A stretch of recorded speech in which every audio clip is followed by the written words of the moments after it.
Hello, you brilliant minds. Happy Wednesday.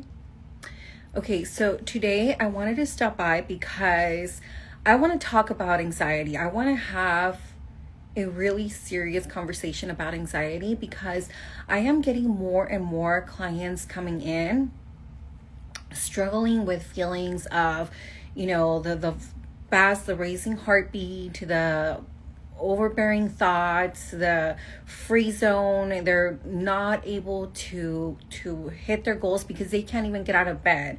I just talked to someone who said, well, I want to work out, but I can't even put on my workout clothes. There's people that can't even go out into the sun, and I want to talk about what this really is because it's driving me nuts. And I know that sounds a little judgmental, but let me tell you where I'm coming from. So if you're new here, hi, my name is Edna Estrada. I'm a rapid transformational hypnotherapist. But more than that, for the first 20 years of my life, I struggled with anxiety to the point where I really was kind of a useless human being. I don't see that with judgment. I say that as an observation. That's just where I was. I was already 21 years old and I couldn't pick up the phone. Back then we still used phones. I couldn't pick up the phone to make a doctor's appointment, to make a dentist appointment. I knew there was something wrong. I had insurance and I needed to make a phone call to set up an appointment with my therapist, but I couldn't do that. I was terrified to speak to other human beings. I had horrible social anxiety. I lost all of my friends. I talked to no one for years. So my anxiety was actually crippling. And back then we had like books and some internet, but now as time goes on, I'm seeing a trend where anxiety keeps almost like doubling, it feels like, because I'm getting more and more clients that are struggling with anxiety. And it's interesting because we have so many more resources. We have YouTube, we have tons of therapists, tons of coaches. There's no shortage of information on podcasts, on anything. So what I want to talk about today is I want you to kind of remove yourself from that space of, okay, well, there's a problem because I have anxiety, and I want you to consider that anxiety is not your problem, right? So it almost feels like anxiety has become this trending topic, this relatable thing where it's like, okay, well, I feel all these things and I can't do anything and I feel horrible, and that is mental health and it should be taken very seriously, but I want you to look at it in a different way. So instead of looking at it as, first of all, I have anxiety, I strongly suggest if you say things like that, like my anxiety, I have anxiety, you start taking that away from your vocabulary immediately, because you might not realize this, and consciously you may be like, no, I am aware. But when you say things like my anxiety or I have anxiety, then you're claiming it. Not only with your words, you're affirming it with your words, but your words are giving a command to your mind and your mind is making it real. When you make something real, you don't have to think about it. You don't have to think about how to use your 5 fingers. You don't have to think about how to use your ears. I don't have to think about, do I have long hair? I don't have to think about how to walk. It's just a belief that I have, right? It's just, I know how to walk. I know how to go outside and come back inside. I know how to drink from a cup. So these are all things that have already been programmed into your subconscious mind because you've taught them. You've learned how to talk, how to walk, how to drink out of a cup, how to eat with a spoon. You've learned all these things. But that's not where it ends, right? When you say something enough and you believe it, your mind doesn't have to think about it anymore. So if you spend enough time saying, I have anxiety, you make that true. You no longer have to think about it. Your mind is like, okay, your wish is my command. And so your mind is going to make that true for you, and it is going to make you feel anxious anytime you try to make new friends, anytime you put yourself in a new situation, anytime you want to up level in your life. Your mind is not going to let you do that because you've already programmed it to feel anxious. So that's one part of it, right? Whatever you program yourself to be, that's what you're going to be. That's how you're going to feel. That's how you're going to act. Now, on a very more important side of this, I would say, is that anxiety is not a problem. It is not your actual problem. Anxiety is a symptom of a problem. Anxiety is kind of like, when you're driving a car and the little gas light comes on because you need to go fill up your car with gas. So just imagine this. Imagine that you ignore that light and you run out of gas. And all of a sudden you're trying to turn on your car and your car's like shaking and it's not going. The problem is not that your car is not going. The problem is not that your car is shaking.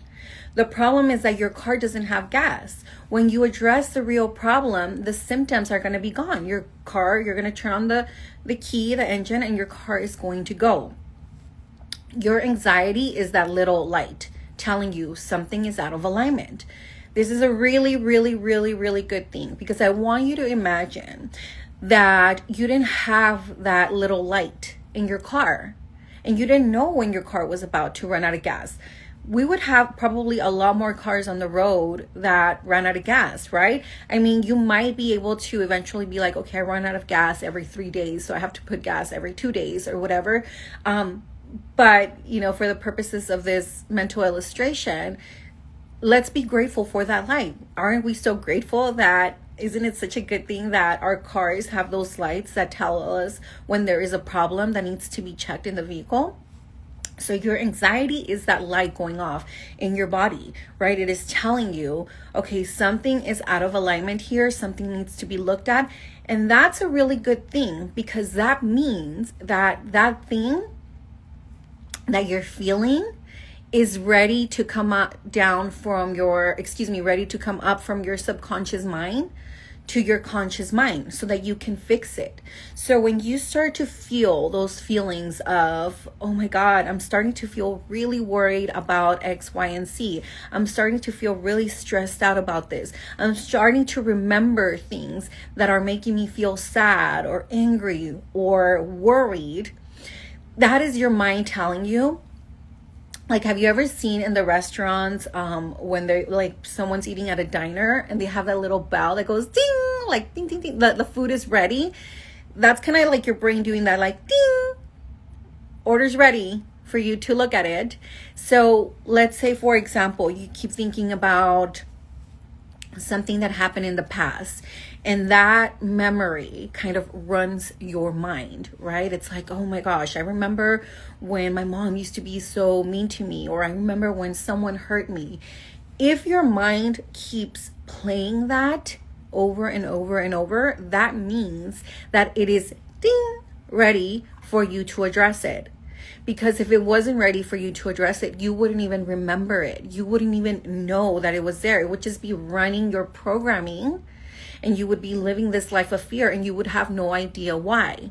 But if you're starting to get memories, if you're starting to get feelings, if you're starting to kind of get these nudges about something, about, it could even be about the future. Let's say you're starting a business and you're afraid that people are not going to like you, that you're going to let people down, that your product is no good.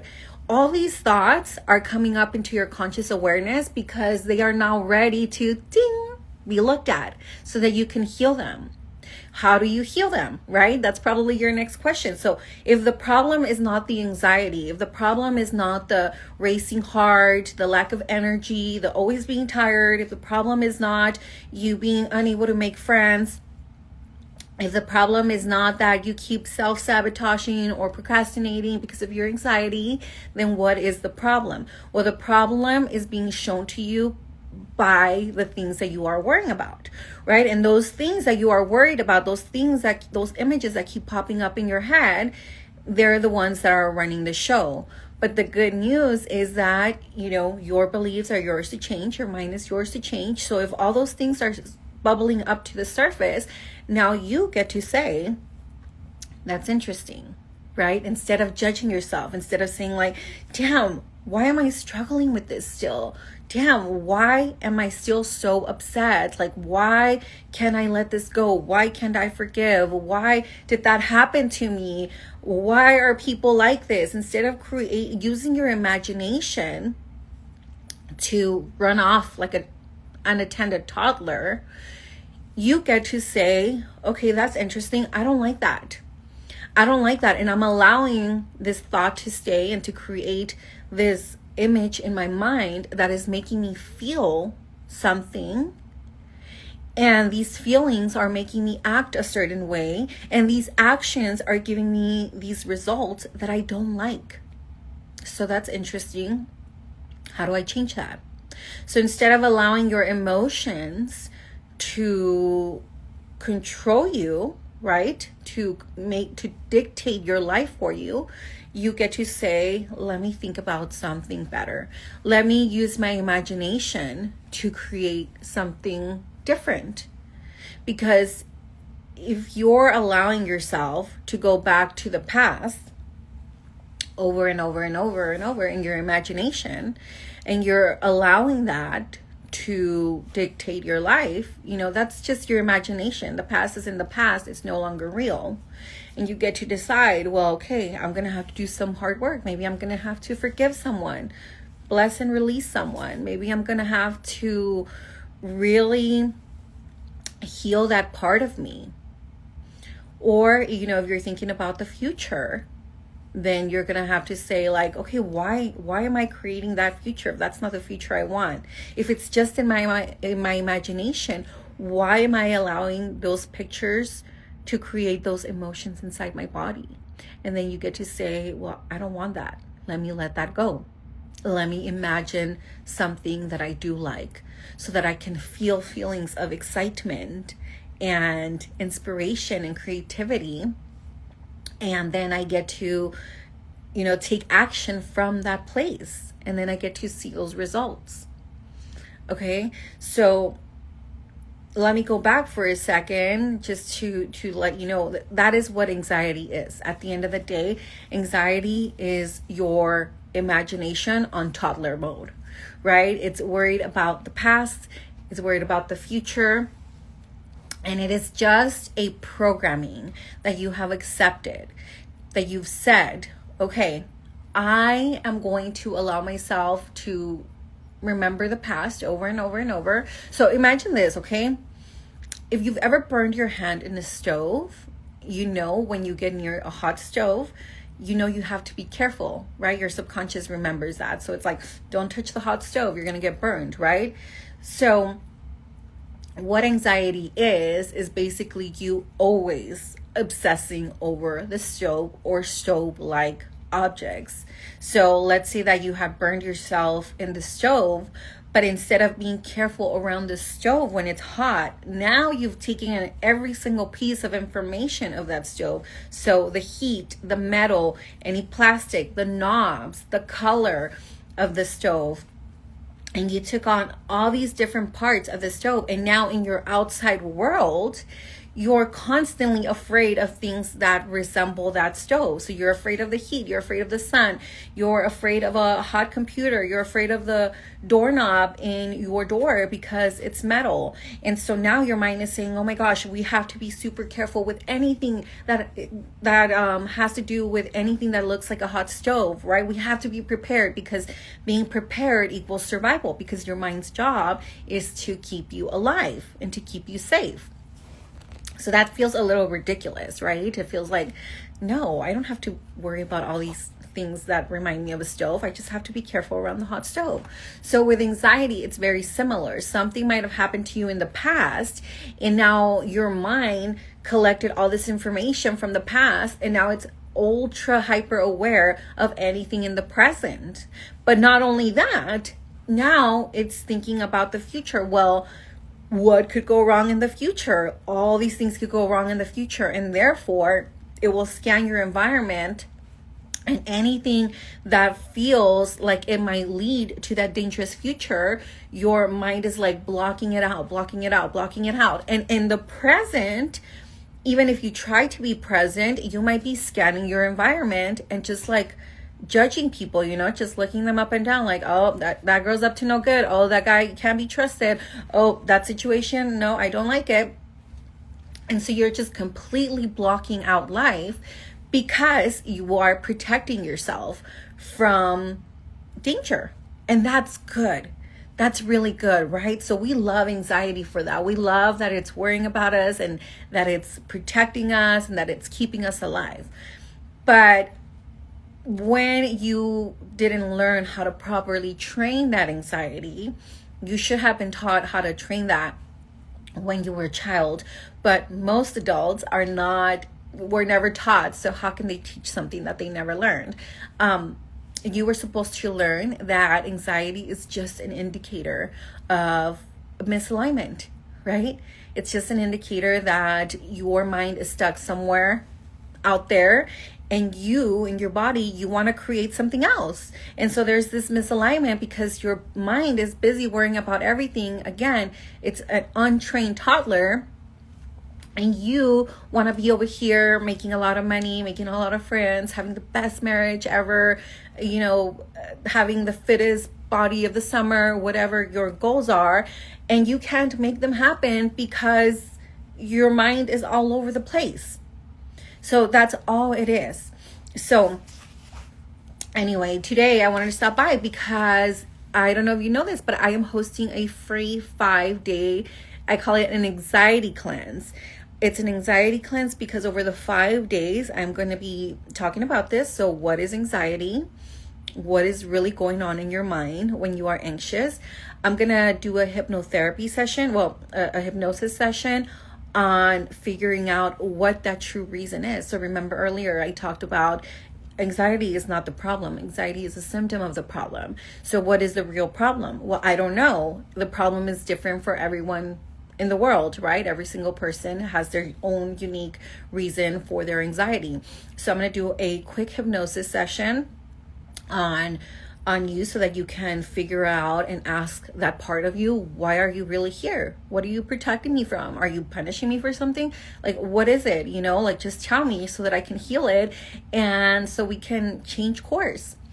And I'm going to show you about the polyvagal theory. So I'm going to do a training on the body and how to control all those symptoms of the racing heart and the overthinking thoughts and the not being able to sleep and the worrying and everything you're feeling in the body. I'm going to show you how to regulate it and bring it back to center so that you're in alignment with the things that you want and with where you're going. We're going to do a quick breathwork session, and then I'm going to answer your questions. This cleanse, when I did this, so I'm going to go back to the beginning and tie it up very quickly. But when I finally got brave enough, right? I told you about how I couldn't call the therapist. I finally called the therapist. My first session, they diagnosed me with major depressive disorder. I think there was something about anxiety there. I had PTSD. I had a long list of things that I was a hot mess.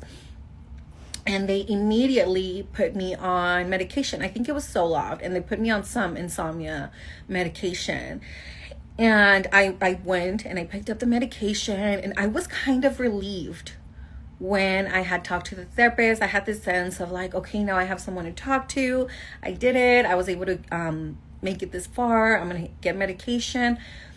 But when I started that first dose that I took, something in me, I just felt this strong conviction of don't do it, girl. Don't do it. And I started to get scared. And it was, as you can imagine, being an extremely anxious person, I was very confused because and I started sobbing. I remember I started sobbing because I was I'm so confused. I want to get better. At that time I was having really negative thoughts. I was having just thoughts about how my life wasn't worth it. I really needed the help, and I was getting the help. I had the therapy and I had the medication, and yet something inside of me was no, don't do it. Don't do it. Now, I will say that I do know for a fact that medication and therapy, the combination, has helped so many humans. It has saved their life. there are many different paths toward healing. At that moment, though, I won't say for whatever reason, I know it was God for me. I know God was saying there's a different way for you. And so I decided I kind of like went against it that whole day. So I ended up taking like 3 doses of the medication. But then like the next morning, I just woke up again crying, and I was like, no, I don't want to do this. But if I don't do this, then what do I have? I have nothing. And I started doing a little bit of research, and I came across RTT hypnotherapy. And that's when I decided to give it a try. Within one session, all the thoughts that I had been having, because I was having, my thoughts came from my past. My thoughts came from a very dark past that I had been carrying with me for a long time. And no matter what I did, no matter how positive I tried to be, no matter, at that point, I was already doing so much work in the mental health field. I was 21. That's what I went to college for. I already knew a lot, but it was still following me, and I couldn't quite get rid of it fully. And so after one session of RTT hypnotherapy, all those thoughts were gone. Like, they were gone. And I felt this immense relief off my shoulders. Now, healing your thoughts is one thing. Breaking that habit of being yourself, breaking that habit of the thoughts of, oh, what can go wrong, that's a whole different thing. So after that session, they gave me a 21-day transformational recording. That's what it's called. And it's a hypnosis. And in that hypnosis, you repeat to your mind over and over the truth about you, the truth about who you are, which is, you're confident, you're good no matter what, you have your own back. And it was a great recording. And after those 21 days, I couldn't even recognize myself. After those 21 days is when everything shifted for me. So I went from being in bed all day, from being terrified of the world, from always being in my pajamas, from just like feeling not okay and numb to the world. And pretty much I had given up on everything that I did was for survival. And it wasn't even like I was conscious of it. I was just, trying to focus on doing the things that I had to do. And I thought that was good enough. I didn't know that I wasn't even at the bare minimum of what a healthy adult should feel. And I kind of hate that word should, but again, just for descriptive purposes, I use the word should as you should just feel like you are a part of this world, like you have a purpose. There's something good for you. That's like the bare minimum of what you should feel. And then everything else is just your dreams. Like, you get to just go for your dreams, and all the ups and downs and the failures and the setbacks and the betrayals and the good things and the wins and the epic wins, are just part of life. And no matter what, you should always come back to that baseline of like, yeah, it's good. No matter what, I got my back. No matter what, I'm going to be okay. No matter what, I'm going to figure it out, because I know who I am. I know where I'm going. And I know that it really doesn't matter how up and down my life is. It's just life. The bad things are there to show me where I need to sharpen myself. They're there to show me where I need to forgive. They're there to show me where I need to stretch myself a little bit more for growth, and the good things are there for me to celebrate and have fun, because it's life, and I, even when there's really good things happening, I don't put my, worth on them, right? So I celebrate them. I'm excited about them, but they're not my reason for being. They're not, when my kids do well in school, when they get awards, when something great happens, I celebrate them, but I make it very clear that that is not, the reason why they are worthy. They are worthy just because they are. I am worthy just because I am. You are worthy just because you exist, just because you breathe. Your bare minimum gets to be that you feel good and safe in your body. And you can be, waking up in the morning, going to the toilet, driving around, and you don't need distractions or anything to get your mind off of whatever is going on in your mind. Like, your mind gets to be a safe place that you don't have to escape from. Your mind gets to be what it truly is, which is this epic machine that is connected to humanity, that is connected to God, where you get inspiration from, where you bring in creativity from. That is the truth about you. That is the truth about who you really are. And so when you are able to lock that in and then commanded by design to be whoever you want to be. So for me, I use that creativity to start my business. I use that creativity to make friends, to go out, do things with my kids, to live my life and to feel good in my life and to be unapologetic about my choices. You know, and to understand that I didn't have to people please, to understand that if somebody was mad at me, it didn't mean that I was bad.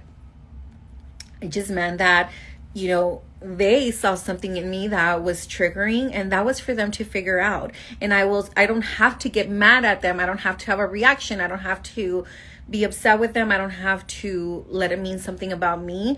I can let them deal with it and know that I'm not responsible for them at all. Because I'm not God. I'm not responsible for anyone. I do my work because it is my calling, because I love to do it and I love to help.